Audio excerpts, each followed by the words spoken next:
자, 여러분, 이제 새로운 관점으로 월드컵을 바라봐야 합니다. 분노와 속상함은 조금 진정이 되셨을까요? 네. 32강이 열린다고 가정해 봅시다. 대한민국이 스위스, 캐나다 이 팀들을 만났으면 좋겠습니까? 아니면 에콰도르, 스웨덴, 일본, 우루과이, 노르웨이, 세네갈 이 중에 어떤 팀 만났으면 좋겠습니까? 힘겹게 16강에 올라다 칩시다. 네덜란드, 일본, 브라질, 모로코 만나고 싶나요? 아니면 잉글랜드, 포르투갈, 크로아티아, 콜롬비아 만나고 싶나요?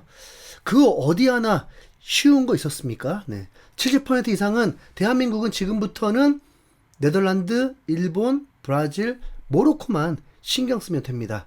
우선 한국의 2차전 경기 날 이미 B조의 2차전 경기들이 치러졌습니다. 멕시코전 패배로 이 B조의 상황만 이제 궁금해하면 됩니다. 혹시 뭐 조 3위로 진출했을 때도 알려달라고 하는 거 아니죠? 네. 진짜 상상만 해도 끔찍합니다.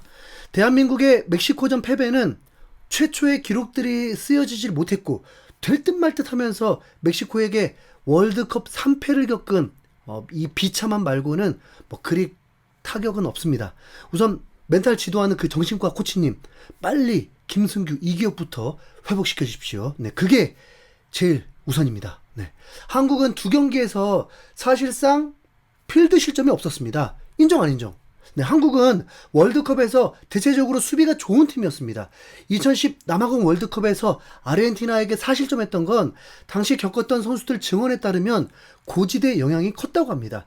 아르헨티나는 1800m 고지대 같은 장소에서 이미 경기를 치렀던 것이고 한국은 그렇지 못한 거죠. 그리고 2014 알제리전 4실점은 팀 분석에 문제가 많았다고 합니다. 알제리를 잘 파악도 못했고 알제리 1차전을 보고 파악을 했는데 우리와 붙을 때는 선수도 다 달라지고 전략도 완전 바뀌었다고 합니다. 자, 어쨌든 대한민국이 2002년 이후에 이 두 경기 말고는 대량 실점은 뭐 있지도 않았습니다. 한국의 조별리그 최소 실점은 2002년 한일 월드컵 때 1실점, 네. 2006년 독일 월드컵 때 4실점, 2010년 남아공 월드컵 때 7실점, 2014년 브라질 월드컵 때 6실점, 2018 러시아 월드컵 때 3실점, 2022년 카타르 월드컵 때 4실점입니다. 2026년 북중미 월드컵에서 만약 3차전에서 남아공을 상대로 무실점을 거둔다면 2002년 이후에 가장 최소 실점을 하게 됩니다. 1실점을 한다고 해도 2018년과 타이를 이루게 되죠. 하지만 2018년은 1승 2패로 탈락이었고 2026년은 아마도 뭐 조별리그 통과가 유력한 상황입니다. 지금 우리 1승 1패 2실점 괜찮아요. 네. 우리가 뭐 톱랭커도 아니고 잘하고 있습니다. 좀 기준 좀 낮춥시다. 네. 대한민국은 2026년 역대급 전력을 갖춘 월드컵에서 최초의 기록을 놓치고 말았습니다. 바로 조별리그 2연승과 2차전 승리였죠. 개최국 멕시코와의 지옥의 원정에서 멕시코가 엄청난 체력을 바탕으로 기동력으로 한국을 괴롭혔지만 한국은 잘 대처하면서 멕시코의 압박을 이겨냈습니다. 멕시코의 그 강한 압박과 괴롭힘을 파악 못하고 한국의 뭐 공격이 아쉽다고 하는데 이번 축구 경기를 좀 다른 시각으로 봤어야 합니다. 우리 선수들 정말 잘했어요. 네. 맘먹고 상대가 달려들 때는 이강인 퀄리티가 3명 정도가 있어야 탈압박이 가능하고 공격 전개가 가능해지는 겁니다. 황인범, 백승호가 뭐 큰 역할을 하지 못했다고 평가하는 건 공간을 지켜내는 게 중요했기 때문인 겁니다. 상대가 퀄리티가 높으면 커트를 당하고 곧바로 치명적인 역습 상황이 이어지기 때문에 지옥에서 그렇게 모험을 할 이유가 없죠. 이 경기는 무승부만 이끌어도 한국의 판정승이었던 경기였습니다. 너무 아쉬운 실점이었죠. 다른 예로 모로코의 경기를 봐도 비슷합니다. 모로코는 브라질과의 경기에서 1대1로 비기더니 스코틀랜드와의 경기에서도 한 골 넣고 승리했습니다. 그럼 랭킹 10위 팀이 경기당 한 골밖에 못 넣고 있으니까 실망스러운 팀일까요? 그렇지 않습니다. 모로코는 선수들 퀄리티가 높은데도 점유율보다 탄탄한 블록을 짜고 역습 한 방을 노리는 실리 축구를 합니다. 무리하게 퍼붓다가 당하느니 한 골차로 지키는 촉을 택하는 거죠.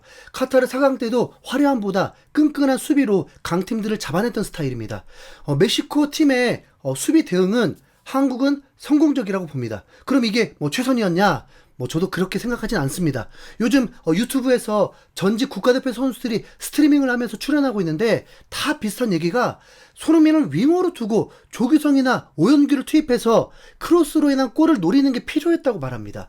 그걸 왜 경기 막판에만 하려고 하는 건지 아쉽다고 했습니다. 자, 아쉽다고 했지 뭐 쓰레기 전술이라고 한 게 아닙니다. 네, 선택적인 거죠. 아시아나 남미를 만나면 그렇게 하는 게 저도 좋다고 봅니다. 남아공 때도 공중볼은 필요할 수 있습니다. 아프리카 특유의 탄력은 그냥 기본을 뭐 깔고 가는 건 맞지만 그래도 높이는 확실히 우리가 우위에 있습니다. 멕시코전에서 정말 속상했던 게 세트피스를 따내는 일이 거의 없었고 코너킥조차 후반 막판에 얻어냈으니까요. 두고두고 안타깝습니다. 결과는 결국 누구 책임이다? 네. 남아공 저는 공격이 쉽게 갔으면 좋겠고 라인업 보는 순간 이게 뭐지? 가 아니라 신선하고 긍정적이길 바라겠습니다. 대한민국의 실점을 다시 좀 생각해보세요. 체코전 처음 겪어본 스로잉 크로스로 헤딩골을 얻어맞았습니다. 그런 실점 상상이나 했습니까? 그리고 두 번째 실점 사실상 자책점과도 같죠. 운도 따르지 않은 게 그 놓친 공이 왜 하필 멕시코 공격수에게 가는 바람에 통안의 실점이었습니다. 한국 수비가 못해서 일어난 실점이 없습니다. 체코의 공격수 분데스리가에서 20골을 넣는 선수라면서 얼마나 겁을 줬습니까?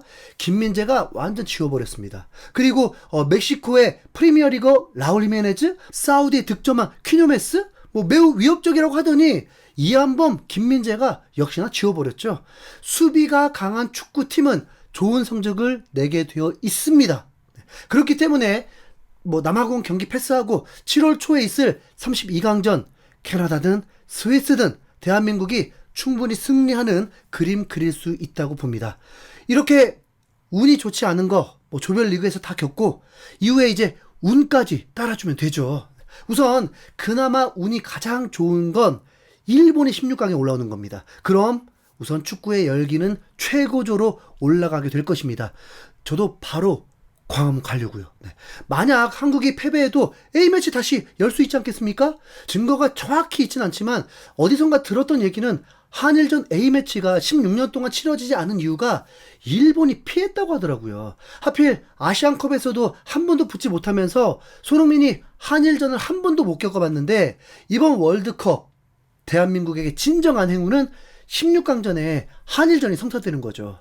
32강은 우선 흥미로운 건 누가 한국과 붙고 싶은지 아니면 한국과 붙고 싶지 않은지에 따라서 B조 3차전 결과가 나오게 될 것입니다.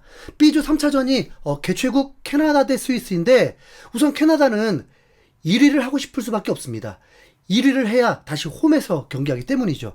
그럼 스위스는 어떨까요? 솔직히 스위스는 캐나다전을 그냥 무승부로 하고 싶을 수도 있습니다. 왜냐하면 1위를 했을 때 상대가 독일, 코트디부아르, 에콰도르, 네덜란드, 저펜, 스웨덴 중에 한 팀을 만납니다. 결과도 예측이 안 될 뿐만 아니라 그냥 마음 편히 한국을 정해놓고 만나고 싶을 수 있죠. 거기다 스위스가 한국을 상대로 결과도 좋았으니까요. 그런데 딱 하나 걸리는 건 스위스가 조별리그 3차전을 1위가 되면 다시 호텔 이동할 필요도 없이 같은 장소에서 훈련하고 같은 경기장에서 경기하게 됩니다. 이 혜택을 포기할 리도 없죠. 무조건 그래도 스위스 화이팅! 스위스 화이팅! 스위스가 랭킹이나 네임밸류로는 캐나다를 이기는 게 정배인데 그런 면에서 다음 B조 3차전 시청은 정말 재미있을 겁니다. 하필 그 경기가 한국 남아공 그 경기 같은 날 새벽 4시에 경기하게 됩니다. 그들의 경기 결과보다 서로 어떤 태도로 경기 임하는지 봐야겠죠. 그리고 한국이 감격스러운 16강에 진출했다는 가정하에 기분 좋은 소식이 또 하나 있는데 한국이 16강에서 브라질 만날 일은 거의 없을 것 같습니다. 모로코의 경기력을 보니까 우선 승점을 중요하게 생각할지 몰라도 골을 중요하게 생각하진 않더라고요. 반면에 브라질은 IT를 상대로 3골을 넣으면서 유리하게 되었습니다.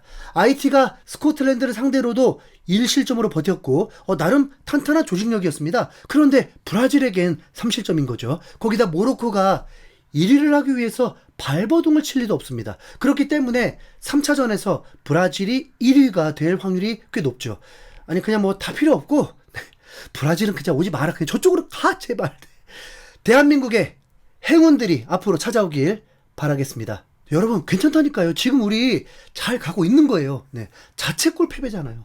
우리 선수들에겐 우리의 응원이 필요합니다. 대한민국 그리고 손흥민 파이팅!